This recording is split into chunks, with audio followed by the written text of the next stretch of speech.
সকাল সকাল রান্নাবান্নাটা করে নিতে পারলে ভীষণ ভালো লাগে। মনটাও কেমন যেন একটু শান্ত শান্ত হয়ে থাকে। আজকেও ঠিক তেমনটাই আমার খুব ভালো লাগছে সকাল সকাল রান্নাবান্নাটা করে নিতে পেরেছি বলে। খুব সকালেই ঘুম থেকে উঠেছিলাম, প্রায় 4:30 হবে। কারণ এখন প্রত্যেক দিনই কিন্তু আমি ঘুম থেকে অনেকটাই তাড়াতাড়ি উঠি। কারণ কি আমাকে প্রাণায়ামটা করতে হয়। সকালে যখন ঘুম থেকে উঠেছিলাম কোনো বৃষ্টি নেই, কিচ্ছু নেই, কিন্তু দিনটা কেমন যেন একটু মেঘলা মেঘলা হয়েছিল। তারপর ভাবলাম হয়তোবা বৃষ্টি আসবে না, কিন্তু যখন আমি প্রাণায়াম করছিলাম তখন হঠাৎই এত বৃষ্টি শুরু হয়েছে। তো বৃষ্টি হচ্ছে একদিকে, আমি প্রাণায়ামটা করছিলাম। তারপরে আর কি আমি যখন প্রাণায়াম করছিলাম খুব সকালবেলা, তখন হঠাৎই রাস্তার মধ্যে এমন একটা আওয়াজ হলো। তো সেই আওয়াজটা শুনে আমি কিন্তু বের হইনি। ভাবলাম হয়তোবা কেউ এই যে বাইক নিয়ে হয়তো পড়ে গেছে। তো আবার একটু পর ভাবলাম না, গিয়ে দেখে আসি। তো তারপর আবার মিনিটের মধ্যেই বলতে পারো রাস্তাতে গেলাম, গিয়ে দেখি সত্যি সত্যিই বাইক নিয়ে দুজন ভদ্রলোক পড়ে গেছিলো। তো যাকগে অনেক লোকজন হয়েছিল। তো তারপর ফায়ার সার্ভিসের গাড়ি আসলো। তো এই ফায়ার সার্ভিসের গাড়ির আওয়াজটা শুনে মোটামুটি সবাই কিন্তু পাড়ার প্রতিবেশী বের হয়ে গেছিলো ততক্ষণে। তারপর আমি বাড়িতে আসলাম, এসে এই যে সকালের কাজ বাজ ছিল যা কিছু সমস্ত কিছুই করলাম। তবে হাজব্যান্ডও আমাকে অনেকটাই সাহায্য করেছিল। সকালে যখন প্রাণায়াম করছিলাম তখন বৃষ্টিটা আসার কারণে, বারান্দার মধ্যে বৃষ্টি পড়ার কারণে হাজব্যান্ড এই দুটো বেডশিট দিয়ে বারান্দাটা একটু ঢেকে দিয়েছিল দরজাতে, যাতে করে আমার শরীরে বৃষ্টি না পড়ে। তো সেগুলো যেহেতু ভিজে গেছে তাই জন্যই বলতে পারো একটু যখন রোদ উঠলো তখন একটু মেলে দিয়েছিলাম। আর এই যে কাঁথাটা দেখতে পাচ্ছ, এই কাঁথাটা বিছিয়েই আজকে বলতে পারো প্রাণায়াম করেছিলাম। তো প্রাণায়ামটা আমি শেষ করে এদিকে কিছু আম পড়েছিল, যেহেতু বৃষ্টি হয়েছে আর আমগুলো না এই যে ভীষণ রকমভাবে ঝরে ঝরে যাচ্ছে। তো সেই আমগুলোকে একটু হোলি দিয়ে দিলাম, তারপরে একটু রোদে মেলে দিয়েছি। আর এদিকে বাইরের কাপড় চোপড় যা ছিল সমস্ত কিছুই ঘরে ঢুকিয়ে নিয়েছি। আর এদিকে রান্না বান্নাটাও কিন্তু করে নিয়েছিলাম। ওই যে বললাম খুব সকাল করেই ঘুম থেকে উঠেছিলাম। তারপরে চলে আসলাম এই রুমে। তো যেহেতু আজকে শুক্রবার, আমি ঘরটাকে কিন্তু সকালবেলা একটু ঝেড়ে নিয়েছিলাম। যেহেতু সংক্রান্তি চলে এসেছে, সংক্রান্তির যা ঘর-দর পরিষ্কার করা সেটা আমার কিছুই করা হয়নি। শরীর খারাপ বলেই কিন্তু আমি তেমনভাবে কোনো কিছুই করতে পারিনি। তবে যতটুকু পারি ততটুকু একটু করার চেষ্টা করছিলাম। তবে এই কাপড় চোপড় ধোয়াটাও কিন্তু একটু বুদ্ধি করেই করছিলাম। যেগুলো পারি ধুয়ে দেই, আর যেগুলো পারি না সেগুলো হাজব্যান্ডে ধুয়ে দেয়। তো সেটাই করেই কিন্তু এই যে সংক্রান্তির কাজগুলোকে সারছিলাম। তো আজকে ভাবলাম এই রুমটাকে একটু পরিষ্কার করে নিই। এই যে তাই জন্যই বলতে পারো সকালবেলা রান্নাবান্নাটা শেষ করে নিয়েছিলাম। তো শরীর খারাপ নিয়েও কিন্তু আমাকে সংসারের প্রত্যেকটা কাজই করতে হবে। যেহেতু সংসারটা আমার একার, আর একা হাতেই সমস্ত কাজবাজ করতে হয়, তাই জন্যই বলতে পারো শরীর খারাপ নিয়েও নিজেকেই করতে হবে। বলতে পারো খুবই অল্প সময় হাতে নিয়ে আজকে ঘরের কাজকর্মগুলো করব। আর এইদিকে যেহেতু অনেকটাই রোদ উঠেছে বাইরে, ভীষণ রকমভাবে গরম লাগছিল, প্রচণ্ড গরমে আমিও একদিকে বলতে পারো অনেকটাই ক্লান্তি অনুভবও করছিলাম। তার মধ্যে আবার ভাবছিলাম যে আমি আজকে এই বিছানার তোশকটাকে একটু রোদে মেলে দেবো, কিন্তু সাহস করে উঠতে পারছিলাম না। জানি আমি যদি জোর করে আমি তোশকটা রোদে দিয়ে আসি তারপরে কিন্তু কোমর ব্যথাটা আবারও বেড়ে যাবে। তাই জন্য ভাবলাম থাক, আজকে আর তোশকটা বার করব না। আজকে শুধুমাত্র এই যে ঘরটা যেহেতু ঝেড়ে নিয়েছি সমস্ত কিছু পরিষ্কার করে নিই। আর কালকে আমি হাজব্যান্ড যখন বাড়ি থাকবে ওকে দিয়েই কিন্তু আমি তোশকটাকে একটু রোদে মেলে দেওয়ার চেষ্টা করব। তাই জন্য আর অতটাও প্রেশার নিইনি, কারণ নিজেকেই কষ্ট পেতে হয়। আমার কষ্টটা আমি কাউকেই বোঝাতে পারবো না, কারণ সেটা বোঝানো সম্ভবও না। একটা মানুষের কষ্ট আরেকটা মানুষ কি করে বুঝবে বলো? যার যার কষ্ট তো সে তাকেই ভোগ করতে হবে। তাই জন্যই বলতে পারো নিজের এই যে কষ্ট হবে বলে আর তোশকটাকে বার করিনি। তো এই যে তোশকটাকে এখন এইভাবে মুছে টুছে আবার জায়গার মধ্যে পাতিয়ে নিলাম। আর এইদিকে যতখানি পারি আমি খাটের নিচটাও পরিষ্কার করার চেষ্টা করেছিলাম, কিন্তু যেহেতু খাটের নিচটা এই যে এখন খাটের নিচে কতগুলো জিনিস আছে, তাই জন্য খাটের নিচে আর ভালো করে আমি ঢুকে পরিষ্কার করতে পারলাম না।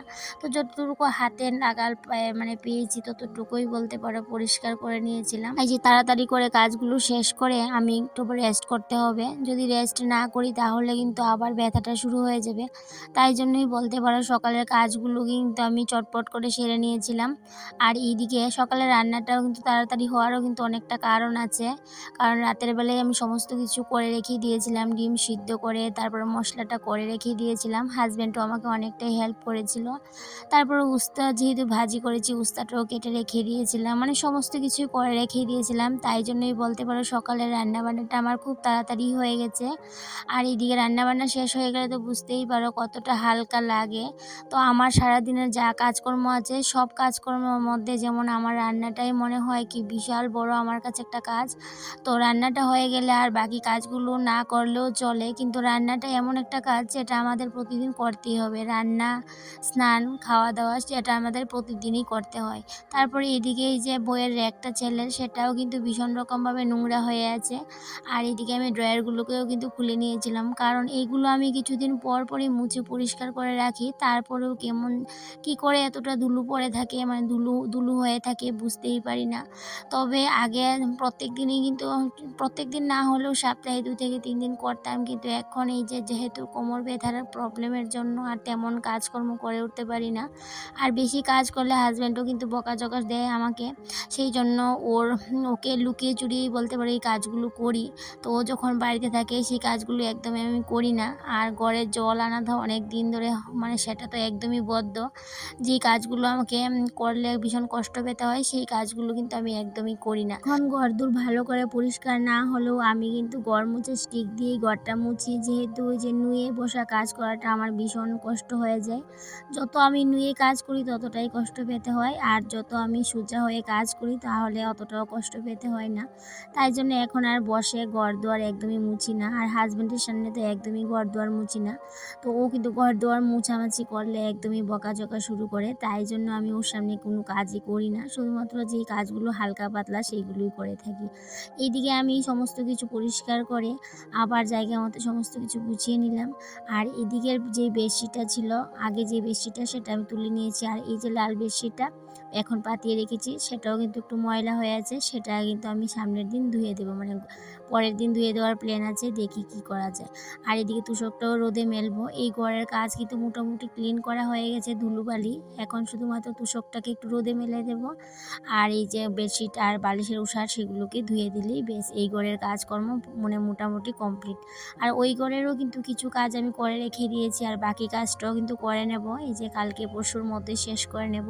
তবে অতটাও না পারলেও যতটাও পারি ততটাই করে নেব। আর এইদিকে তারপর ঘর দুয়ার পরিষ্কার করে স্নান টান শেষ করে পুজো টুজো দিয়ে একটু রেস্ট করে নিয়েছিলাম। তারপরে যে দুপুরের পর একটু পাঁপড় ভেজে নিয়েছিলাম, আর ভাবলাম কি পাঁপড়গুলো এমনি পড়ে আছে, ভাজার কারণে খাওয়া হয় না, তাই জন্য দুপুরবেলা পাঁপড়গুলোকে ভেজে আমি ভাবলাম বয়ম করে রেখে দিই, তাহলে সন্ধ্যাবেলা টিফিন বা ভাতের সাথেও ছেলে অনেক সময় খেতে চাই, তাই জন্যই বলতে পারো সমস্ত পাঁপড় আমি আজকেই ভেজে নিয়েছি। আর এইদিকে তারপর আর কোনো কিছু কাজ টাজ করবো না, খাওয়া দাওয়া করে তারপরে এইদিকে আবার বিকেলবেলা কিছু কাজ আছে রান্নাঘরে, সেটা তোমাদের সাথে শেয়ার করব। আর কিছুদিন আগে কয়েকটা টুকিটাকি জিনিস কেনাকাটা করেছিলাম, এইগুলো কিন্তু এখনও রান্নাঘরে তেমনভাবে গুছানো হয়নি।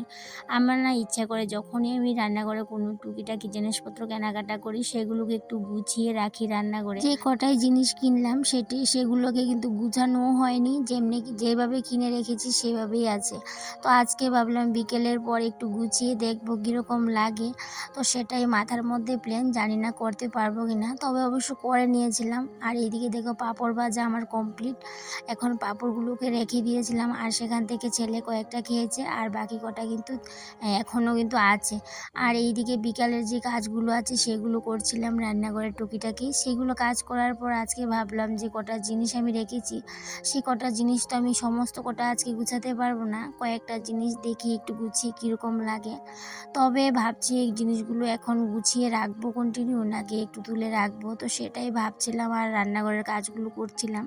তো এইদিকে আমি ভাবলাম জিনিসগুলো কোথায় রাখা যায়, তো ভাবতে ভাবতে ভাবলাম না ফ্রিজের উপরেই রাখি, যেহেতু আমরা বাঙালি আমরা কিন্তু ফ্রিজের উপরটাও কিন্তু খালি রাখতে একদমই রাজি না। তো তাই জন্য আমি ফ্রিজের উপরে এই জিনিসগুলোকে রেখে দিয়েছিলাম। এই যে কাপ স্ট্যান্ডটাও ফ্রিজের উপরে রাখলাম, আর এইদিকে ডিশের যে স্ট্যান্ডটা সেটাও ফ্রিজের উপরেই রাখলাম। আর এইভাবেই আমি আমার সংসারটাকে গুছিয়ে রাখতে ভীষণ ভালোবাসি, যতই কষ্ট হোক না কেন আমি আমার সংসারটাকে ভীষণ অন্যরকমভাবে ভালোবাসি, তাই জন্যই গুছিয়ে একটু পরিপাটি করে রাখার চেষ্টা করি। তো আজকে গুছানোটা কেমন হয়েছে, আমার নতুন যে জিনিসগুলো সেগুলো কেমন হয়েছে গুছানোটা অবশ্যই কমেন্টে জানিও।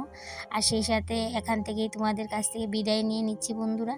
তো আবারও দেখা হবে তোমাদের সাথে পরবর্তী আরও কোনো একটা ব্লগে। ততক্ষণে তোমরা ভালো থেকো, সুস্থ থেকো, আর এইভাবেই আমার পাশে থেকো। টাটা।